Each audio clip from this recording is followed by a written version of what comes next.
ദൈവനാമത്തിൽ മഹത്വം ഉണ്ടാകട്ടെ. ഞാനിന്ന് സംസാരിക്കുവാൻ ആഗ്രഹിക്കുന്നത് ആത്മീയ ജീവിതത്തിൽ, നമ്മുടെ വിശ്വാസ ജീവിതത്തിൽ ആത്മീയ ഫലം ഉണ്ടാകണം എന്നതിനെക്കുറിച്ചാണ് സംസാരിക്കുവാൻ ആഗ്രഹിക്കുന്നത്. ഇന്ന് നമ്മുടെ ജീവിതത്തിൽ നാം നോക്കുകയാണെങ്കിൽ ഈ ആത്മീയ ഫലങ്ങളുടെ കുറവ് കാണുവാൻ സാധിക്കും. കർത്താവായ യേശുക്രിസ്തു ഈ ഭൂമിയിലായിരുന്നപ്പോൾ, മനുഷ്യനായി ദാസരൂപമെടുത്ത ഈ ഭൂമിയിലായിരുന്നപ്പോൾ അദ്ദേഹം അനേകം കാര്യങ്ങൾ നമ്മോട് സംസാരിച്ചു. ആ സംസാരിക്കുന്ന മാത്രയിൽ തന്നെ താഴ്മയുടെയും സ്നേഹത്തിൻ്റെയും സാഹോദര്യത്തിൻ്റെയും ഒരു പുറം ചട്ട അദ്ദേഹം അണിഞ്ഞിരുന്നു. ഇന്ന് നമുക്കും അപ്രകാരമുള്ളൊരു വിശ്വാസ ജീവിതം ഉണ്ടായിരിക്കണം. ഇപ്രകാരമുള്ളൊരു പുറംചട്ട നമ്മൾ അനുഭവിച്ചെങ്കിൽ മാത്രമേ, നമുക്ക് ഉണ്ടെങ്കിൽ മാത്രമേ വിശ്വാസ ജീവിതം മുന്നോട്ട് നയിക്കുവാൻ സാധിക്കുകയുള്ളൂ. ഈ സ്നേഹവും സാഹോദര്യവും താഴ്മയുടെ മനോഭാവവും നമ്മളുണ്ടെങ്കിൽ മാത്രമേ നമുക്ക് പാപത്തിൽ നിന്ന് മാറി ചിന്തിക്കുവാൻ സാധിക്കുകയുള്ളൂ.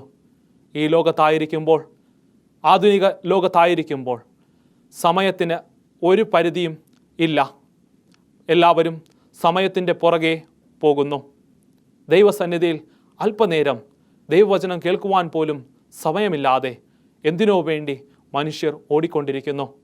ഈ ജീവിതത്തിൽ നമ്മുടെ ആത്മീയ ജീവിതം ഏറ്റവും അനുഗ്രഹപ്രദമാകണമെങ്കിൽ നാം താഴ്മയുടെ മനോഭാവം ഉണ്ടായിരിക്കണം. നമുക്ക് മനസ്സിലാക്കുവാൻ സാധിക്കും, ദൈവത്തിൻ്റെ ആത്മീയ മന്ന എന്ന് പറയുന്നത് ആത്മീയ ഫലങ്ങൾ തന്നെയാകുന്നു. ഈ ലോകത്തിൽ നമ്മളായിരിക്കുമ്പോൾ നമുക്ക് പോരാട്ടമുണ്ട്.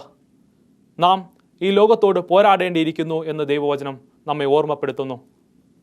നാം പോരാടുമ്പോൾ ദൈവത്തിൻ്റെ ഈ പുറംചട്ട നാം അണിഞ്ഞിരിക്കണം. ഇത് നമ്മുടെ രക്ഷാകവചമായി നമ്മെ എപ്പോഴും പൊതിഞ്ഞ് കാത്തു സൂക്ഷിക്കും. പാപം നമ്മുടെ ഉള്ളിൽ കടക്കാതെ വണ്ണം എപ്പോഴും നമ്മെ ഓർമ്മപ്പെടുത്തിക്കൊള്ളും. നമുക്ക് ഒരു വാക്യം വായിക്കാം. അപ്പോസ്തല പ്രവൃത്തികൾ 4-ാം അധ്യായം അതിൻ്റെ 12-ാമത്തെ വാക്യം. മറ്റൊരുത്തനിലും രക്ഷയില്ല, നാം രക്ഷിക്കപ്പെടുവാൻ ആകാശത്തിന് കീഴിൽ മനുഷ്യരുടെ ഇടയിൽ നൽകപ്പെട്ട വേറൊരു നാമവുമില്ല. ഈ വചനം പറയുന്നു, അപ്പോസ്തലനായ പൗലോസ് പറയുന്നു, മറ്റൊരുത്തനിലും രക്ഷയില്ല. കർത്താവായ യേശുക്രിസ്തുവിൽ മാത്രമേ പൂർണ്ണമായൊരു രക്ഷയുള്ളൂ. ഇന്ന് നാം ഈ ലോകത്തിലായിരിക്കുമ്പോൾ അനേകം കാര്യങ്ങൾ, പ്രതികൂല സാഹചര്യങ്ങൾ, പ്രശ്നങ്ങൾ നമ്മുടെ വിശ്വാസ ജീവിതത്തിലേക്ക് കടന്നു വരുമ്പോൾ നാം പല ആൾദൈവങ്ങളുടെയും അല്ലെങ്കിൽ പല ആളുകളുടെ പുറകെയും ഒരു അല്പനേരത്തെ സമാധാനത്തിന് വേണ്ടി പോകുന്നു. ഇവിടെ നമ്മൾ നോക്കുകയാണെങ്കിൽ വചനം പറയുന്നു, നമുക്ക് പൂർണ്ണമായി രക്ഷ പ്രാപിക്കണമെങ്കിൽ കർത്താവിൻ്റെ സന്നിധിയിലേക്ക് വരണം. ഭൂമിയിൽ വേറൊരു നാമവും നമ്മെ രക്ഷിക്കുവാൻ തക്കവണ്ണം സാധിക്കുകയില്ല. ഒരുപക്ഷെ ഒരു പരിധിവരെ ദൈവങ്ങൾക്ക് നമുക്ക് അല്പസമാധാനം കുറച്ച് സമയത്തേക്ക് കാണുവാൻ അല്ലെങ്കിൽ തരുവാൻ സാധിക്കും. അതുപോലെ തന്നെയാണ് പലരും മദ്യത്തിൻ്റെ അടിമത്തത്തിലേക്ക് വരുന്നു. പലപ്പോഴും അല്പസമാധാനത്തിന് വേണ്ടി മദ്യപിക്കുന്ന ഒരവസ്ഥ. എന്ന് എന്നെ കേൾക്കുന്ന എൻ്റെ പ്രിയജനമേ, നമ്മുടെ വിശ്വാസ ജീവിതം ഏറ്റവും തകർന്നുകൊണ്ടിരിക്കുന്നത് ഈ ഭാഗങ്ങളിലൂടെയാണ്. അല്പനേരത്തേക്ക് ഒരു ആശ്വാസം അതിന് നൽകുവാൻ സാധിക്കും. വീണ്ടും നാം വരുന്നത് ആ പഴയ അവസ്ഥയിലേക്കാണ്. ഇവിടെ വചനം ഒരിക്കൽ കൂടെ ഞാൻ നിങ്ങളെ ഓർമ്മപ്പെടുത്തുന്നു, മറ്റൊരുത്തനിലും രക്ഷയില്ല. പൂർണ്ണമായി രക്ഷ പ്രാപിക്കണമെങ്കിൽ ദൈവത്തിൻ്റെ നാമത്തിലേക്ക് കടന്നു വന്നെങ്കിൽ മാത്രമേ സാധിക്കുകയുള്ളൂ. ഞാൻ പറയുകയുണ്ടായി, നമുക്ക് ഒരു പോരാട്ടമുണ്ട്. നമ്മുടെ ഈ ആത്മീയ ജീവിതത്തിൽ ഒരു പോരാട്ടമുണ്ട്. നമുക്ക് പോരാട്ടമുള്ളത് രക്തങ്ങളോടല്ല. നമുക്ക് പോരാട്ടമുള്ളത് ഈ ലോകത്തിൻ്റെ അധിപനായി സേവനമനുഷ്ഠിച്ചു വരുന്ന പിശാചിനോടത്തെ അത്രേ. പിശാച് എപ്പോഴും നമ്മെ നശിപ്പിക്കുവാൻ തക്കവണ്ണം, നമ്മുടെ വിശ്വാസ ജീവിതം നശിച്ചു പോകുവാൻ തക്കവണ്ണം അവനെപ്പോഴും ആഗ്രഹിക്കുന്നു. ദൈവത്തിൻ്റെ സന്നിധിയിൽ ദൈവത്തിൻ്റെ നിയമങ്ങൾക്കെതിരെ അതെല്ലാം തെറ്റാണെന്ന് വരുത്തുവാൻ തക്കവണ്ണം അവനെപ്പോഴും ശ്രമിച്ചു കൊണ്ടിരിക്കുന്നു. നാം ചിന്തിക്കുക, അവനെതിരെ പോരാടുക, ദൈവം നമ്മെ എപ്പോഴും ഓർമ്മപ്പെടുത്തിക്കൊണ്ടിരിക്കുന്നു. അനുഗ്രഹത്തിൻ്റെ നാളുകൾ നമ്മളിൽ നിന്ന് അകന്നു പോയിക്കൊണ്ടിരിക്കുന്നു. കാരണം നാം ജീവിക്കുന്നത് സമയം അതിൻ്റെ അന്ത്യത്തോളം എത്തിയിരിക്കുന്നു. പലപ്പോഴും നമ്മുടെ ജീവിത രീതികളിൽ അത് പ്രകടമായി കാണാറില്ല. പലപ്പോഴും ഒരു ചടങ്ങിനെന്ന പോലെയാണ് നാം സഭയിലായിരിക്കുന്നത്. ദൈവം പറയുന്നു, വചനം പറയുന്നു, ഇപ്രകാരം പറയുന്നു: ഒരു വ്യക്തി മാനസാന്തരപ്പെടുമ്പോൾ സ്വർഗം അത്യധികം സന്തോഷിക്കുന്നു, അത്യധികം അവന് വേണ്ടി സന്തോഷിക്കുന്നു എന്ന് വചനം പറയുന്നു. നമുക്ക് വാക്യങ്ങളിലേക്ക് പോകുകയാണ് എങ്കിൽ നമുക്ക് പോരാട്ടമുണ്ട്. ഈ പോരാട്ടത്തിന് ചുക്കാൻ പിടിക്കുന്നത് കർത്താവായ യേശുക്രിസ്തുവാണ്.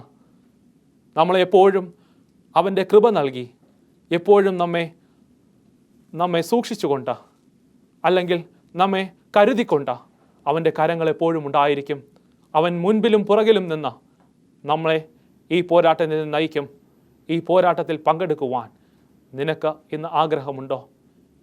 വിശ്വാസിയാകുന്ന നീ ഇന്ന് ആഗ്രഹിക്കുന്നുണ്ടോ? അപ്രകാരം ആഗ്രഹിക്കുന്നെങ്കിൽ നിന്റെ തിരക്കുകളിൽ നിന്നെല്ലാം അല്പസമയം ദൈവസന്നിധിയിൽ മാറ്റിവെക്കുക. ദൈവസന്നിധിയിൽ മാറ്റിവെക്കുകയാണ് എങ്കിൽ അനേകം വൻ കാര്യങ്ങളെ നിനക്ക് ചെയ്യുവാൻ തക്കവണ്ണം സാധിക്കും. അനേകം ആത്മാക്കളെ നേടുവാൻ തക്കവണ്ണം ദൈവം നിന്നെ ഭയപ്പെടുത്തും. അതിന് ദൈവം നിന്നെ ഉപയോഗപ്പെടുത്തും. അതിന് നീ ചെയ്യേണ്ടത് ദൈവസന്നിധിയിൽ താഴ്മപ്പെട്ടുകൊണ്ട് ദൈവത്തിൻ്റെ സ്നേഹം മറ്റുള്ളവർക്ക് പകർന്നു കൊടുക്കുക. ദൈവത്തിൻ്റെ സുവിശേഷ വേലയിൽ കർത്താവായ യേശു ക്രിസ്തു ഒരു മനുഷ്യനായി ജന്മമെടുത്ത ഈ ഭൂമിയിലായിരുന്നപ്പോൾ അവൻ മറ്റുള്ളവർക്ക് വേണ്ടി ജീവിച്ചു.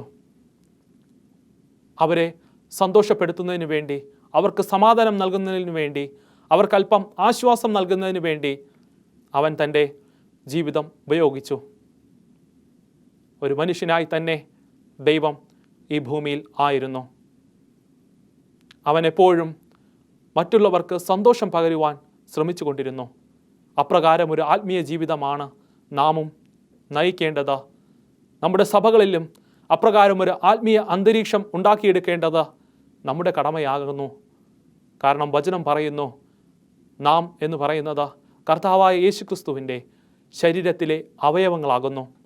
കർത്താവായ യേശുക്രിസ്തു ആകുന്ന സഭയുടെ ശരീരങ്ങളാകുന്നു, ശരീര അവയവങ്ങളാകുന്നു.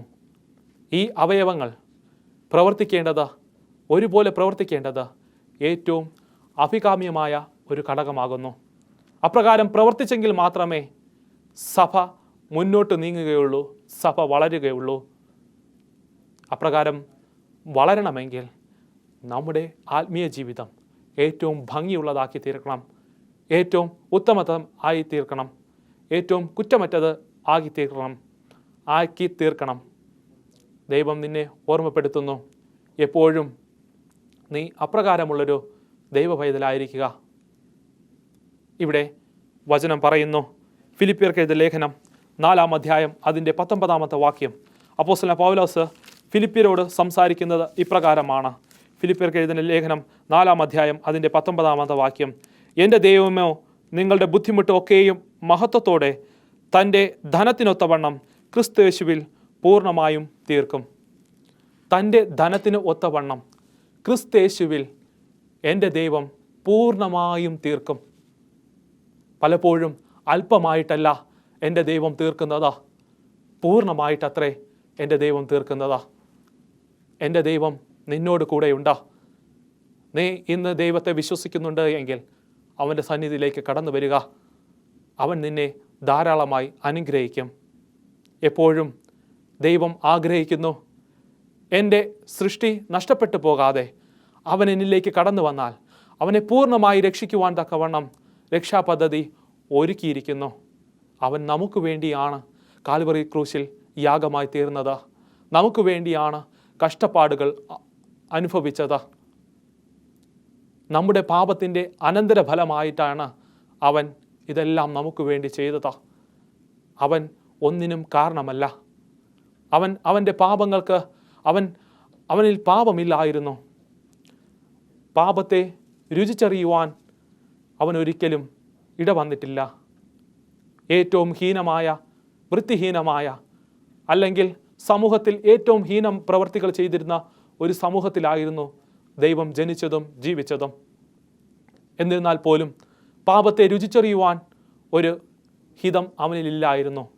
അവനിൽ ആത്മീയ ഫലങ്ങളുണ്ടായിരുന്നു. ഇന്ന് നമ്മുടെ ജീവിതത്തിലും ആത്മീയ ഫലങ്ങൾ ഉണ്ടാകേണ്ടതാകുന്നു. ദൈവം അത് ആഗ്രഹിക്കുന്നു. നമ്മുടെ വിശ്വാസ ജീവിതത്തിൽ ആത്മീയ ഫലങ്ങൾ ഏറ്റവും വലുതാകുന്നു. ഞാൻ 2 തരത്തിലുള്ള ആത്മീയ ഫലങ്ങളെക്കുറിച്ച് സംസാരിക്കുവാൻ ആഗ്രഹിക്കുന്നു. നമുക്ക് വായിക്കാം. ഗലാത്യർക്കെഴുതിയ ലേഖനം 5-ാം അധ്യായം അതിൻ്റെ 17-ാമത്തെ വാക്യം. ജഡാഭിലാഷം ആത്മാവിലും ആത്മാഭിലാഷം ജഡത്തിനും വിരോധമായിരിക്കുന്നു. നിങ്ങൾ ഇച്ഛിക്കുന്നത് ചെയ്യാതെ വണ്ണം അവ നമ്മിൽ പ്രതികൂലമല്ലോ. ഇവിടെ വചനം പറയുന്നു, ജഡാഭിലാഷം ആത്മാഭിലാഷത്തിനും ആത്മാഭിലാഷം ജഡാഭിലാഷത്തിനും എതിരായിരിക്കുന്നു. ആത്മീയ ഫലങ്ങൾ നിന്നിലുണ്ട് എങ്കിൽ ഒരിക്കലും ജഡത്തിൻ്റെ അഭിലാഷം നിന്നിലുണ്ടാകുകയില്ല. ജഡത്തിൻ്റെ അഭിലാഷത്തിന് നിന്റെ ശരീരത്തിൽ അല്ലെങ്കിൽ സ്വഭാവത്തിൽ നിലനിൽക്കുവാൻ സാധിക്കുകയില്ല എന്നാണ് അപ്പോസ്തലനായ പൗലോസ് ഗലാത്യർക്കെഴുതിയ ലേഖനത്തിൽ പറയുന്നത്. ഇവിടെ നമ്മൾ ചിന്തിക്കുകയാണ് എങ്കിൽ ആത്മാഭിലാഷം നിലനിൽക്കുമ്പോൾ ജഡാഭിലാഷത്തിന് ഒരു പ്രസക്തിയുമില്ല. നിന്റെ ജീവിത രീതിയും നിന്റെ സ്വഭാവ രീതിയും ജീവിതശൈലിയും ജഡാഭിലാഷമാണ് ഉള്ളത് എങ്കിൽ ആത്മാഭിലാഷത്തിന് യാതൊരു സ്ഥാനവും നിന്റെ ജീവിതത്തിലില്ല. എന്നെ കേൾക്കുന്നതിൻ്റെ പ്രിയജനമേ, ഈ ഭാഗങ്ങൾ താഴോട്ട് വായിക്കുമ്പോൾ നമുക്ക് മനസ്സിലാക്കുവാൻ സാധിക്കും, ദൈവം നമ്മെ ഓർമ്മപ്പെടുത്തുന്നു എന്താണ് ജഡാഭിലാഷമെന്ന്. ജഡാഭിലാഷത്തിൽ നാം ജീവിക്കുകയാണ് എങ്കിൽ ഏറ്റവും മ്ലേച്ഛമായ രീതിയിലാണ് നാം മുന്നോട്ട് പോകുന്നത്. അതിൽ നിന്ന് മാറുവാനാണ് ആഹ്വാനം ചെയ്യുന്നത്. അപ്പോസ്തലനായ പൗലോസ് ഗലാത്യർക്ക് എഴുതിയത് ഇപ്രകാരമായിരിക്കുന്നു: നിങ്ങൾ എന്ത് ചെയ്യുക? മാറി ചിന്തിക്കുക. നിങ്ങളുടെ ജഡാഭിലാഷങ്ങൾ മാറി ചിന്തിക്കുക. ആത്മാഭിലാഷവും ജഡാഭിലാഷവും ഒരിക്കലും ഒരുമിച്ച് പോകത്തില്ല. ഒരിക്കലും ഒരുമിച്ച് മുന്നോട്ട് നീങ്ങുകയില്ല. നിന്റെ വിശ്വാസ ജീവിതത്തിൽ നീ ആത്മാഭിലാഷമുള്ളവനായിരിക്കണം.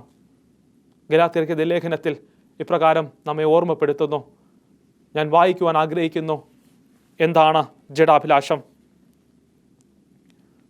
ഗലാത്യർക്കെഴുതിയ ലേഖനം 5-ാം അധ്യായം അതിൻ്റെ 19-ാമത്തെ വാക്യത്തിൽ ഇപ്രകാരം പറയുന്നു: ന്യായപ്രമാണത്തിന് കീഴിലുള്ളവരല്ല, ജഡത്തിൻ്റെ പ്രവൃത്തികളോ ദുർനടപ്പ്, അശുദ്ധി, ദുഷ്കാമം, വിഗ്രഹാരാധന, ആഭിചാരം, പക, പിണക്കം, ജാരശങ്ക, ക്രോധം, ശാഠ്യം, ദ്വന്ദ്വപക്ഷം, ഭിന്നത, അസൂയ, മദ്യപാനം, വെറിക്കൂത്ത് മുതലായവ എന്ന് പറയുന്നു. ഇന്ന് എന്നെ കേൾക്കുന്നതിൻ്റെ പ്രിയജനമേ, ഇന്ന് ഈ ലോകത്തിലേക്ക് നമ്മൾ നോക്കുകയാണ് എങ്കിൽ ഈ വിധമാകുന്ന ജഡത്തിൻ്റെ അഭിലാഷങ്ങൾ നമ്മെ കീഴ്പ്പെടുത്തിക്കൊണ്ടിരിക്കുന്നു, നമ്മെ കാർന്നു നിന്നുകൊണ്ടിരിക്കുന്നു. നമ്മുടെ വിശ്വാസ ജീവിതത്തിൽ ഓരോ ആത്മീയ ഫലങ്ങൾ നമ്മളിൽ നിന്ന് നഷ്ടമായിക്കൊണ്ടിരിക്കുന്നു. പകരം ഇതുപോലുള്ള അസൂയ, പിണക്കം, ജാരശങ്ക, അല്ലെങ്കിൽ ഒരുപോലെ കാണുവാൻ ശ്രമിക്കാത്തത്, ഇതെല്ലാം നമ്മളിൽ എന്ത് ചെയ്യുന്നു? കണ്ടുവരുന്നു. ഇതിൻ്റെ എല്ലാം കാരണക്കാരായിരിക്കുന്നത് നാം നേരത്തെ പറഞ്ഞതുപോലെ ഈ ലോകത്തെ ഭരിക്കുന്ന പിശാചൻ ആയിരിക്കുന്നു. പിശാച് ഈ ജഡാഭിലാഷങ്ങളെല്ലാം നമ്മിൽ ഉണർത്തുന്നു. ലോകത്തിൻ്റെ അഭിലാഷങ്ങൾ നമ്മളിൽ ആകുവാൻ എപ്പോഴും നമ്മെ പ്രേരിപ്പിച്ചു കൊണ്ടിരിക്കുന്നു. അതുപോലെ തന്നെ ദൈവത്തിൻ്റെ ആത്മാവും നമ്മളിൽ പറയുന്നത് ആത്മീയ ഫലങ്ങൾ ഉണ്ടാകുന്നതിന് വേണ്ടി എപ്പോഴും നമ്മെ പ്രബോധിപ്പിച്ചുകൊണ്ടിരിക്കുന്നു. കർത്താവായ യേശുക്രിസ്തു നമ്മെ സൃഷ്ടിച്ച സമയത്ത് തന്നെ നമുക്ക് തിരഞ്ഞെടുക്കുവാനുള്ള അധികാരം നൽകിയിരിക്കുന്നു. ഇതിലേതിൽ വേണമെങ്കിലും തിരഞ്ഞെടുക്കുവാൻ ദൈവം നിങ്ങളെ ഓർമ്മപ്പെടുത്തുന്നു. പലപ്പോഴും നമ്മുടെ ജീവിത സാഹചര്യങ്ങൾ മാറുന്നതിനനുസരിച്ച് ജഡത്തിൻ്റെ അഭിലാഷത്തിലേക്ക് നാം നീങ്ങുന്നു. ഈ സ്വഭാവ സവിശേഷത നന്നല്ല. ഒരു ദൈവ പൈതലിൽ ഇത് നന്നല്ല. ദൈവം നിന്നെ ഓർമ്മപ്പെടുത്തുന്നു, നീ ഏറ്റവും പ്രിയപ്പെട്ടത്. വചനം പറയുന്നു, നിന്നെ നല്ല സൃഷ്ടിയായിട്ടാണ് ദൈവം ഈ ഭൂമിയിലാക്കിയിരിക്കുന്നത്. നീ നഷ്ടപ്പെട്ടു പോകുവാൻ ദൈവം ഒരിക്കലും ഇഷ്ടപ്പെടുന്നില്ല. നീ നഷ്ടപ്പെട്ടു പോകുമ്പോൾ ദൈവം അത്യധികം വിഷമിക്കുന്നു, നിന്നെക്കുറിച്ച് വ്യാകുലപ്പെടുന്നു, നിന്നെക്കുറിച്ച് കഷ്ടപ്പെടുന്നു. ഞാൻ എന്തിനു വേണ്ടിയാണ് ഈ കഷ്ടങ്ങളൊക്കെയും അനുഭവിച്ചത്? ഇവനെ രക്ഷയിലേക്ക് നയിക്കുന്നതിന് വേണ്ടിയല്ലേ ഞാൻ ഈ കഷ്ടങ്ങളൊക്കെയും അനുഭവിച്ചത് എന്ന് ദൈവം നമ്മോട് ചോദിക്കുന്നു. നാം എപ്രകാരമായിരിക്കുന്നു? ഈ ജഡത്തിൻ്റെ അഭിലാഷങ്ങൾ, യാതൊരു വിധമാകുന്ന ചിന്തകളും നമ്മിൽ വരാതെ വണ്ണം ആത്മാവിൻ്റെ ജീവിതം നയിക്കുവാൻ എപ്പോഴും ദൈവം നിങ്ങളെ ഓർമ്മപ്പെടുത്തുന്നു. ഇനി എന്താണ് ആത്മാവിൻ്റെ ഫലം?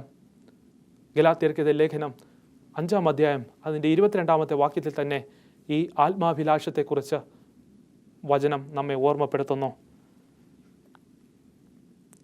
ആത്മാവിൻ്റെ ഫലമോ സ്നേഹം, സന്തോഷം, സമാധാനം, ദീർഘക്ഷമ, ദയ, പരോപകാരം, വിശ്വസ്തത, സൗമ്യത, ഇന്ദ്രിയജയം. ഈ വകയ്ക്ക് വിരോധമായി ഒരു ന്യായപ്രമാണവുമില്ല. ഇവിടെ എന്നെ കേൾക്കുന്നതിൻ്റെ പ്രിയജനമേ, ഞാൻ നേരത്തെ പറഞ്ഞതുപോലെ സ്നേഹം അതിലുണ്ട്. കർത്താവായ യേശു ക്രിസ്തുവിൻ്റെ സ്നേഹം നമ്മളിൽ ഉണ്ടായിരിക്കണം. നമ്മുടെ സഹജീവികളോട് നാം സ്നേഹിക്കുമ്പോൾ, നമ്മൾ അവരെ സ്നേഹിക്കുമ്പോൾ അവർ നമ്മെ എപ്പോഴും ഓർത്തുകൊള്ളും. കർത്താവായ യേശു ക്രിസ്തു നമുക്ക് നൽകിയിട്ട് പോയ സ്നേഹം മറ്റുള്ളവർക്കും പകർന്നു കൊടുക്കുക. അതുപോലെ തന്നെ പ്രധാനമായിട്ടുള്ളത് ഇന്ദ്രിയ ജയം. എല്ലാ ഇന്ദ്രിയങ്ങളിൽ നിന്നും ഏറ്റവും നമ്മൾ അടിമപ്പെട്ടു പോകുന്നത്, ഇന്ന് ആധുനിക തലമുറ ഏറ്റവും അടിമപ്പെട്ടു പോകുന്നത് ഇതിൽ തന്നെയാണ്, അല്ലെങ്കിൽ വികാരങ്ങളിൽ തന്നെയാണ് അടിമപ്പെട്ടു പോകുന്നത്. അതിനെ അടക്കി നിർത്തുവാൻ അവർ ആഗ്രഹിക്കുന്നില്ല. അതിനെ ആഗ്രഹിച്ചിരുന്നാലും അതിനെ നിയന്ത്രിക്കുവാൻ തക്കവണ്ണം അവർക്ക് സാധിക്കുന്നില്ല. പലപ്പോഴും അവർ പല ശീലങ്ങളും ഉണ്ടാക്കിക്കൊണ്ടിരിക്കുന്നു. പലപ്പോഴും പല ദൃശ്യങ്ങളും അവരെ കീഴ്പ്പെടുത്തിക്കൊണ്ടിരിക്കുന്നു. ഇന്ന് ആധുനിക മാധ്യമങ്ങൾ എടുത്തു നോക്കുകയാണ് എങ്കിൽ ഏറ്റവും പ്രധാനമായി നിൽക്കുന്നതും അതുതന്നെയാണ്. എന്നെ കേൾക്കുന്നതിൻ്റെ പ്രിയജനമേ, നാം ഓർമ്മിച്ചു കൊള്ളുക, നാം ഓർത്തുകൊള്ളുക. ഈ കാര്യങ്ങളെല്ലാം നിങ്ങൾ കാണുമ്പോൾ ദൈവസന്നിധിയിൽ നിന്ന് പടിപ്പടിയായി അല്ലെങ്കിൽ അകന്നുകൊണ്ടിരിക്കുന്നു. നിങ്ങൾ അകന്നുകൊണ്ടിരിക്കുന്നു. ദൈവം അത് ആഗ്രഹിക്കുന്നില്ല. ഈ കാര്യങ്ങളൊക്കെ നിങ്ങളുടെ ജീവിതത്തിലേക്ക് നിങ്ങൾ കൊണ്ടുവരുമ്പോൾ, ദൃശ്യങ്ങളൊക്കെ കാണുവാൻ വേണ്ടി തുടങ്ങുമ്പോൾ ചിന്തിക്കുക, നിങ്ങൾ പതിയെ പതിയെ ജഡീക മോഹങ്ങളിലേക്ക് പോയിക്കൊണ്ടിരിക്കുന്നു. പലപ്പോഴും ആരാധനാലയങ്ങളിലേക്ക് കടന്നു വരും. പലതും ചെയ്യണമെന്ന് തോന്നും, പക്ഷേ ചെയ്യുവാൻ നിങ്ങൾക്ക് സാധ്യമാകുന്നില്ല. അത് കാരണമെന്ന് പറയുന്നത് ഈ ജഡീക മോഹം നിങ്ങളിലുള്ളത് കൊണ്ടാണ്. ദൈവത്തിൻ്റെ ആത്മീയ ഫലം നിങ്ങളിലുണ്ട് എങ്കിൽ നമുക്ക് അനേകം കാര്യങ്ങൾ ദൈവനാമ മഹത്വത്തിനു വേണ്ടി ചെയ്യുവാൻ സാധിക്കും. എന്നെ കേൾക്കുന്നതിൻ്റെ പ്രിയജനമേ, നിങ്ങൾ ഓർത്തുകൊള്ളുക, ഏറ്റവും കൂടുതൽ അനുഗ്രഹങ്ങൾ പ്രാപിക്കുന്ന പൈതങ്ങളായി മാറുവാൻ ദൈവം ആഗ്രഹിക്കുന്നു. അവൻ്റെ അത്ഭുത പ്രവർത്തികൾക്ക് ഒരു നിമിത്തമായി മാറുവാൻ ദൈവം ആഗ്രഹിക്കുന്നു. ഓർത്തുകൊള്ളുക, നിങ്ങൾ അനുഗ്രഹങ്ങളെ നിറച്ചുകൊണ്ട് ആശ്വാസത്തിൻ്റെ കരം ദൈവത്തിൽ നിന്ന് നീട്ടിക്കൊള്ളുക. ഒരു വാക്യം കൂടെ ഞാൻ വായിക്കുവാൻ ആഗ്രഹിക്കുന്നു. 2 തീമോഥെയുടെ ലേഖനം 2-ാം അധ്യായം അതിൻ്റെ 2 മുതൽ 15 വരെയുള്ള വാക്യങ്ങൾ. 2 തീമോഥെയുടെ ലേഖനം 2-ാം അധ്യായം അതിൻ്റെ 15-ാം വാക്യം. സത്യവചനത്തെ യഥാർത്ഥമായി പ്രസംഗിച്ചുകൊണ്ട് ലജ്ജിക്കുവാൻ സംഗതിയില്ലാതെ വേലക്കാരനായി ദൈവത്തിന് കൊള്ളാവുന്നതിനായി നിൽക്കുവാൻ ശ്രമിക്കുക. ഇവിടെ വചനം പറയുന്നു എന്താണ്? സത്യവചനം യഥാർത്ഥമായി പ്രസംഗിച്ചുകൊണ്ട് നാം എന്ത് ചെയ്യുക? ദൈവത്തിന് വേണ്ടി നിലകൊള്ളുവാൻ ആലോചിച്ചു കൊള്ളുക. ദൈവത്തിന് വേണ്ടി നിലനിന്നുകൊണ്ട് അന്ത്യത്തോളം നിൽക്കുവാൻ ദൈവം ആഗ്രഹിക്കുന്നു.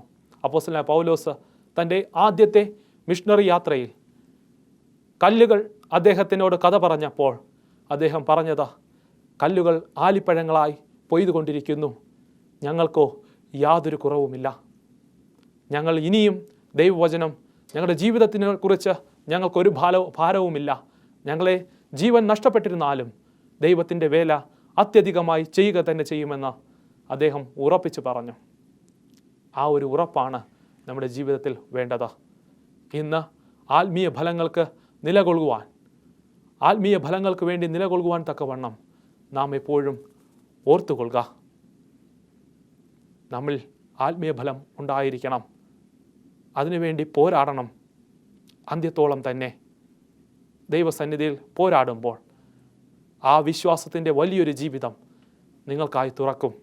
ആ വിശ്വാസത്തിൽ നിന്നുകൊണ്ട് കർത്താവായ യേശുക്രിസ്തു മുന്നേ നയിക്കുന്ന സൈന്യത്തിൽ ഏറ്റവും ഒരു എളിയ ദാസനായി നിൽക്കുവാൻ താഴ്മയുടെ മനോഭാവം നിങ്ങളിൽ ഓരോരുത്തരിലും ഉണ്ടായിരിക്കട്ടെ. ആ മനോഭാവം വിശ്വാസ ജീവിതത്തിൽ വ്യാപിക്കുവാൻ എപ്പോഴും പ്രാർത്ഥനയോടുകൂടി ആയിരിക്കുക. ദൈവം നിങ്ങളെ ധാരാളമായി അനുഗ്രഹിക്കും. ഇവിടെ വചനം പറയുന്നു, നമുക്ക് യാക്കോബിൻ്റെ ലേഖനം 5-ാം അധ്യായം അതിൻ്റെ 15-ാമത്തെ വാക്യം, അതിൻ്റെ 15-ാമത്തെ വാക്യത്തിൽ ഇപ്രകാരം പറയുന്നു, എന്നാൽ വിശ്വാസത്തോടുകൂടി പ്രാർത്ഥന ധീരക്കാരനെ രക്ഷിക്കും. കർത്താവ് അവനെ എഴുന്നേൽപ്പിക്കും. അവൻ പാപം ചെയ്തിട്ടുണ്ടെങ്കിൽ അവനോട് ക്ഷമിക്കും. ഇവിടെ വചനം പറയുന്നു, എന്നാൽ വിശ്വാസത്തോടു കൂടിയ പ്രാർത്ഥന ദീനക്കാരനെ രക്ഷിക്കും. ധീരക്കാരനെ രക്ഷിച്ചുകൊണ്ട് അവനെ പ്രാർത്ഥന രക്ഷിക്കുവാൻ, ആ ദീനത്തിൽ നിന്ന് രക്ഷിക്കുവാൻ തക്കവണ്ണം ദൈവം അവനെ ഓർമ്മപ്പെടുത്തിക്കൊള്ളും. ദൈവം അവനെ അനുഗ്രഹിക്കും. ഇത്രയും കാര്യം ഞാൻ നിങ്ങളെ ഓർമ്മപ്പെടുത്തുന്നതാ. നിങ്ങളുടെ വിശ്വാസ ജീവിതത്തിൽ ഏറ്റവും പ്രാധാന്യം അർഹിക്കുന്ന ഒരു കാര്യമെന്ന് പറയുന്നത് ദൈവത്തിൻ്റെ സ്നേഹവും താഴ്മയും തന്നെയാണ്. ഈ വിശ്വാസ ജീവിതം ആത്മീയ ഫലങ്ങൾ കൊണ്ട് നിറയട്ടെ. ദൈവത്തിൻ്റെ ആത്മാവിൻ്റെ ഫലം നിങ്ങളിലുണ്ടായിരിക്കട്ടെ.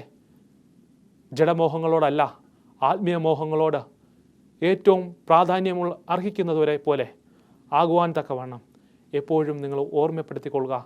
ദൈവം നിങ്ങളെ ധാരാളമായി അനുഗ്രഹിക്കുമാറാകട്ടെ. ആമേൻ. ഒരു നിമിഷം കണ്ണുകളടയ്ക്കാം, പ്രാർത്ഥിക്കാം. മഹാപരിശുദ്ധനും നിത്യനും നീതിയുമുള്ള ദൈവമേ കർത്താവേ, ദൈവമേശുവേ, ഈ വചനങ്ങളെ അങ്ങ് ഞങ്ങൾക്ക് വേണ്ടി നൽകിയതിനായി സ്തോത്രം ചെയ്യുന്നു. അത് ഞങ്ങളുടെ ജീവിതങ്ങളിൽ പ്രാവർത്തികമാക്കുവാനും അതനുസരിച്ച് നടക്കുവാനും അങ്ങയുടെ സൈന്യത്തിലെ ഒരു അംഗമായി മാറുവാനും നീ ഇവിടെ ഞങ്ങളെ സഹായിക്കണമേ. ഞങ്ങൾ ഏറ്റവും വേദനയോടുകൂടി അങ്ങയെ ഓർമ്മിക്കുന്നു കർത്താവേ. അങ്ങയുടെ ഞങ്ങൾക്ക് വേണ്ടി ദൈവമേശുവെ അങ്ങ് നടത്തിയ രക്ഷാപ്രവർത്തനം ഞങ്ങൾ ഭംഗിയായി ഓർക്കുന്നു കർത്താവേ. അത് ഓർത്തുകൊണ്ട് ജീവിക്കുമ്പോൾ ഏറ്റവും പ്രിയപ്പെട്ട മക്കളായി മാറുവാൻ തക്കവണ്ണം അങ്ങ് സഹായിക്കണം. അനുതാപത്തോടുകൂടി അങ്ങയുടെ സന്നിധിയിലേക്ക് കടന്നു വരുമ്പോൾ ഞങ്ങളെ നീ ഇവിടെ ധാരാളമായി അനുഗ്രഹിക്കുമാറാണമേ. അങ്ങയുടെ സൈന്യത്തിൽ ഒരു എളിയ ദാസനായി അങ്ങയുടെ നീതിമാന്മാരുടെ പേരിൽ അടിയൻ്റെ പേരും ചേർക്കുവാൻ തക്കവണ്ണം അങ്ങ് സഹായിക്കണം. എല്ലാം ഈ ഇവിടെ ആയിരിക്കുന്ന ഓരോരുത്തരെയും നിൻ്റെ കരങ്ങളിൽ ഏൽപ്പിക്കുന്നു. അതുപോലെ തന്നെ ഈ ദൈവമേശു ഇത് കണ്ടുകൊണ്ടിരിക്കുന്ന ആളുകളെയും നിൻ്റെ കരങ്ങളിൽ ഏൽപ്പിക്കുന്നു കർത്താവേ. ആ വിശ്വാസ ജീവിതം മുറുകെ പിടിച്ച് ജീവിക്കുവാൻ തക്കവണ്ണം അങ്ങ് സഹായിക്കണം. ഞങ്ങളിൽ ആത്മീയ ഫലങ്ങൾ നീ ഇവിടെ നിന്ന് ഒരുക്കി ചേർക്കണം. മാനവും മഹത്വവും അങ്ങ് എടുക്കണം. യേശുവിൻ്റെ നാമത്തിൽ തന്നെ. ആമേൻ, ആമേൻ.